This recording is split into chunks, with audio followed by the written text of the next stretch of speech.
screen, go to the, let's see, where should we begin? Online resource, in-class essay. Let's go to the actual essay.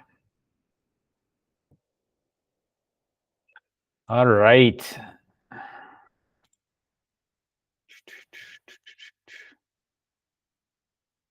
So welcome back to Summer School 2024. And we are now saddled with our first essay of the year. This is it. This is an essay that I'd like you to know about now, so that as we venture into the next part of our historical study, you can have it shape your understanding of the new content that we face. But also on this lovely, lovely day where it's meant to be in the high 90s outside, I want you to have an opportunity today to touch in and make sure that you understand how to do an A2, but also to go back to the French Revolution and World War I and to rethink those case studies and see how one can apply them now to this conversation. So anytime you have an A2, first task is to read it over as an entire piece of thought. So this one says, nations are created and controlled through mobilizing myths. Only an educated citizenry can ensure that nationalism doesn't become an overriding principle. So once you read it over 1 or 2 times just to get the big picture, now I know that this is about nationalism. That's the theme. I need to go back and pull out the key, or the big rocks, right? The key aspects of the source of the big rocks. So nations are created and controlled through mobilizing myths. Only an educated citizenry can ensure nationalism doesn't become an overriding principle. And you can see I've already highlighted those big rocks. But what are the big rocks? The big rocks point me towards things like what is the goal? What is the purpose? What is the vision? What is the end result that we're trying to create? So nations are created and controlled through mobilizing myths. Only an educated citizenry can ensure that nationalism doesn't become an overriding principle. So there is no explicit goal here, but we can look at obstacles in the way to try to arrive at what is the goal. So one of the obstacles in the way is nationalism. It's presented as an obstacle, that nationalism can become an overriding principle. So in our analysis and in the response to this source, we must understand, what does it mean when nationalism becomes an overriding principle? So as we look back to the French Revolution, we can look at Jacobin nationalism under Robespierre and see, to what extent did his idea of the new cult of the supreme being become overriding? What does it mean when something is overriding is something we'll have to understand? Or in World War I, how did nationalism, that part of your identity, become overriding, that it was more important than any other parts of one's identity? How do we know, looking back, that during World War I, that nationalism became this overriding principle? And was that good or bad that it became that? So nations are created through mobilizing myths is another claim in the source. So we can look back at the French nation being created in the French Revolution. What was the mobilizing myth? We can look at the mobilizing myth that created the German nation through Otto von Bismarck and Blood and Iron. We can look at the mobilizing myth that helped create Canada during World War I. We can look at the mobilizing myth of Hitler's Germany and Stalin's USSR as we move forward. We can look at the mobilizing myth of Marxism. We can look at the mobilizing myth of many different nations and say, here's a nation, here's the myth that they used to create the nation, to mobilize the people into this new form of identity. So the source claims not only are nations created through a mobilizing myth, but they're also controlled by it. So once the nation is created in this idea of who are we, who's the us, well, there's this myth that has mobilized us, then even once we're created as a nation, that idea of our myth is used to control the people in the nation. So as we look at Hitler's Germany, we can see how fascism, German fascism, controls the people. As we look at communism, we can see how Stalin will use the myth of communism to control the Soviet people. So nations are created and controlled through mobilizing myths. how we can look at Robespierre and the cult of the supreme being and see how his idea of republicanism as an antithesis of the age of absolutism, he used that idea during the reign of terror and the his cult of the supreme being under the Committee of Public Virtue. He used that idea to control the people. We can use the idea of even Napoleon's idea of the new empire that he created. How did his vision control people? So nations are created and controlled through mobilizing myths is something that you can already look back at content we've covered and begin to brainstorm and unpack some stuff on the page. But you can also begin to look ahead to the content we're about to cover and look at the mobilizing myths in the USSR, in Germany, among other countries. And then, because that's a concern, nations are created and controlled through mobilizing myths. And the concern there is we don't wish to be controlled, right? That in the word controlled, we can infer that the voice behind the source is expressing a concern because in control, there's lack of freedom. And they create a solution to prevent that control. And that's in the second line. This is the solution to overcome being controlled by the state. Only an educated citizenry can ensure that nationalism doesn't become overriding principle. So educated citizenry is their solution, their path to preventing being controlled and losing one's freedom. But the word educated citizenry is subject to interpretation. Individuals like Adolf Hitler, they might have a different vision as to how citizens are meant to be educated. You know, he's going to see education as an opportunity to indoctrinate. So education under Stalin is going to be about indoctrination, whereas education in a liberal democracy like Canada might be more about plurality and tolerance and multiplicity of opinion and not just continuation of state dogma, right? Some kind of message that they want you to live under. So the first step of any A2 is to analyze the source. And you analyze the source by looking at it as a big picture. What is the theme? Theme here is nations and nationalism. But we have to look beyond that and say, what is it saying about nations? In order to explore what does it think about nations, we have to break down the pieces. And we break it down into big rocks, key phrases that they make. And in those big rocks, we can see, you know, what is the goal of the source? That may be explicit, it may be implicit. Here, it's not stated, but we can imply or we can infer that the source is implying that the goal is to prevent being controlled. And the path to achieve that goal is education. And how are we being controlled? Through mobilizing myths. And mobilizing myths are the foundations of nations. That's how they're created and controlled. And if mobilizing myths become so invasive that they control us, nationalism becomes an overriding principle, overriding all other pieces of one's life. So that's how you unpack the source. And there's some brainstorming here. Analyzing the source, these are some things to think about. Any related values, principles, assumptions, ideas surrounding the role of government, the role of citizen that you can unpack from the source. What is the problem in the source? How bad might that problem get? So this is here to remind you of some of the steps.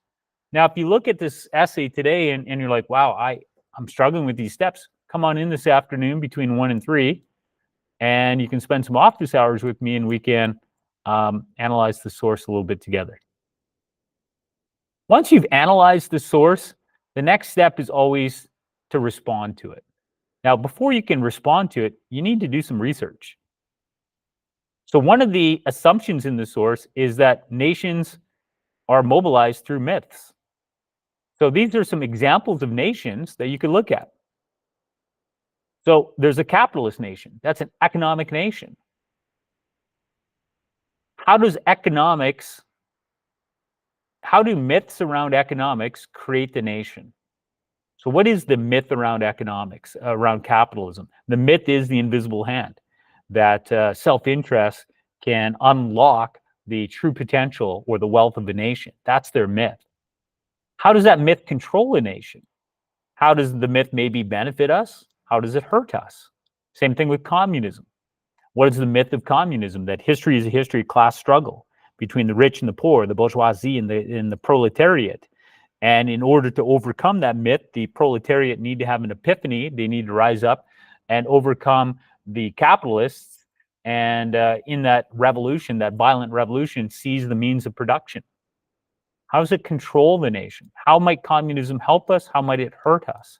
What's the myth of fascism? The myth of fascism is that some, based on blood and soil, are better than others. That's their myth. That's their mobilizing myth. How does that myth create a nation? Well, blood and soil can define who's in your nation and who's not. How does that benefit Germany? How does it benefit Italy to be fascist in the 20th century? How did it hurt them? Same thing with the democracy. What's the myth of a democracy? That the legitimacy of government comes from the will of the people, and that the people are rational, reasonable, educated, and able to express their will and to influence government. How does that control a nation? It controls a nation through elections and the selection of leaders and the direction of public policies. How does a democracy work, and why would it be a good thing? Why would it be a bad thing? Authoritarianism. What's the foundation of the divine right of kings? What's the foundation of military juntas or whatever kind of authoritarian state you have? So before you can write an essay, you've got some work to do in terms of understanding the theory that you're meant to respond to. But there's also some hypothetical examples of nations that have been mobilized, whether it be works from history that often are used, like 1984 and Brave New World, or more current things like the Hunger Games. You can look at hypothetical literature, mostly dystopian, and say this is the nation that is central to the story of Handmaid's Tale or whatever, and this is how the nation's created. This is the myth that was the foundation of the nation. And this is how that myth controls the people within the nation. This is how some people benefit from it, but this is how it hurts the nation. So not only is there theory that you can use, you can also use hypothetical case studies as well, from literature, from movies, from books, from song, if you listen to such a thing and the songs are deep enough. But it's also ancient studies. Now, last year in 10, we talked about Sparta and Athens. The mobilizing myth of Sparta, the mobilizing myth of Athens, the mobilizing myth of Rome or Egypt or what have you. If you want to use historical or even ancient evidence, there are so many civilizations that you can look at. But as you look at it, you have to look at, well, what's the myth? What defined who us to them was? How did they define us? What made a Spartan and not an Athenian? What was the foundation of their identity as us? And that's this course on nationalism. The course on nationalism began with a lesson about nation, the different types of nations we have. How do you define a collective identity that is a nation? There must be some kind of mobilizing story of who we are as an us. That is a myth. Mobilizing myth of us. What was the us for the Spartans, the Athenians, the Egyptians, whatever group you want to study? The ancient people living in the Mississippi Valley, whoever it is. But we need to know what their myth was, how it was used to create a nation, but also once the nation was created, how it was used to control the people within the nation. If it doesn't control them, if all it does is create them, then maybe it doesn't really connect to the essay. Maybe it's not the best example. And then why would it be beneficial to be a Spartan living under that myth? How did that myth make Sparta great? How did it make the people within Sparta great? How did that myth about the life of a soldier and all that stuff, and about how one had to be, physically superior specimen, right? But then how did that myth ultimately harm Sparta? How did their cornerstone become their downfall? Historical. We have revolutionary France. We have the British Empire from Social 10, but we also have fascism in Germany from this course. And there's some links there for you. Including some looks at the use of education system to build that myth of nation, and communism. You can look at America today and the mobilizing myth of the American dream, that through rugged individualism and hard work, you can become a billionaire. How does it create the nation? How does it entice people to move to America? Waves of immigrants. But then ultimately, how does it control the people in America? How does it limit their lives today? How does it determine their passions, their values? That's how it controls you. It controls you by basically predetermining your values and predetermining what you're going to basically see as the purpose of life, right? And then how does that benefit America? How does rugged capitalism and the American dream make them a better country? How does it make them a worse country? And that might link into America today in contemporary studies, but you can also look at things like Islamic fundamentalism. What's the mobilizing myth of Islamic fundamentalists? And how does that myth create in us? But how does it, once they're created, keep controlling the us? And how is that great for their nation, but maybe also not so great for their nation? So today, you'll need to do some research. You can't write this essay without doing research. If you write the essay without doing research and you end up getting a 60, and you're like, Mr. McBride, why did I get a 60? Because you generally talked about stuff. Everything you've said is a general statement. You don't have any real specific content, whether it be evidence or argumentation. To get to that specific and get beyond to precise and impressive and comprehensive, you're going to have to look some stuff up. You're going to have to do a little bit of work. And then to formulate your response, there's some outline here for you. So for example, you could have an argument, nations are created through a variety of mobilizing myths. That could be a topic sentence. And in that paragraph, you could talk about all of these different things. So this is meant to be kind of a beginning of your essay. And the essay is a part of your next midterm. But rather than just giving you your essay blindly at the beginning of a day and saying this is due in 3 hours, I'm giving it to you now so you can begin to plan it.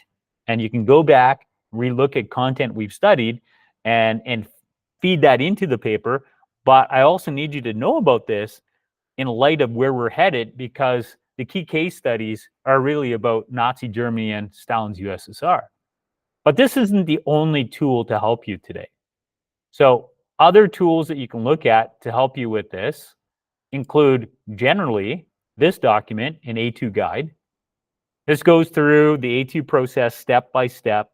It includes videos that are tutorials. It includes exemplars. So here's somebody who's wrote a similar essay in the past and got 100%. So lots of samples to read over. I would spend some today sitting in the sun, reading example essays. And by reading great work from someone else, you'll be more likely to make great work yourself. So that's a part of today's assignment as well. But sometimes it's good to look at one specific sample. So here's the essay we're not writing. Here's the essay that we could have had, but I decided to pick the other one instead. So this is a different source, and here's some sample student responses. So if you're, again, wondering what an analysis looks like, here's an example of analysis.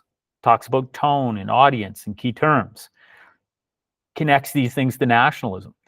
If you're looking at, how do I organize my body and what does specific evidence look like? Here's an example of specific evidence, right? This is what it looks like after you've done your research and you put that evidence into a response to a prompt. And it's not an essay that's 24 pages long, if you're wondering. There's multiple examples here. So there's multiple examples. Here's example 2, same prompt, but a different student responding to it. There's their essay, thesis. So another way to get better at A2 is to read specific essays. I have the A2 guide that goes through, dozens of sample essays, but I also have this one that's very specific. This is the other essay we could have been writing right now in this course. So another way to get more ready for the essay.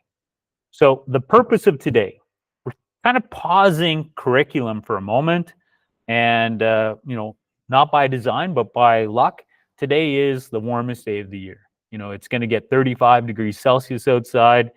It's not a day where you want to be watching 10 different lessons about a whole bunch of new content. So rather, you have a lot of freedom. This is a day today that's very student directed. because you have one thing that you're looking at, a future A2, a midterm essay that you're going to be writing next week. And in order to do well then, there's some stuff you can do now. You can go over the process by looking at the A2 guide. You can go over the process by looking at these sample essays. You can begin the process by looking at the brainstorming that I've started with you in terms of the analysis and in terms of structuring the response.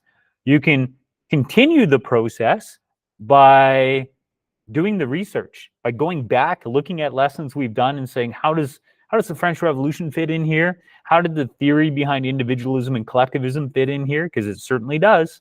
Hobbes and Locke and all of these others, they certainly fit in there. But also look ahead. Look ahead to Nazi Germany. Look ahead to Stalin's USSR and say, how might this fit in there? I put in front of you many, many breadcrumbs, and I invite you to enjoy the day and look at them. If in facing these breadcrumbs, you get a little lost at times, I invite you to come into WCHS this afternoon between 1 and 3 o'clock, and I can try to address your problems then. Otherwise, we will see each other again tomorrow at 8:30. Unlike today, when I had 2 separate meets, one for the -2s and one for the -1s, we did that because the -2s are writing a different assignment. But tomorrow, we'll all be back together as we shape content, or we face content together. So I'm going to stop recording. I'll hang around, see if you have any questions. Otherwise, enjoy this beautiful day.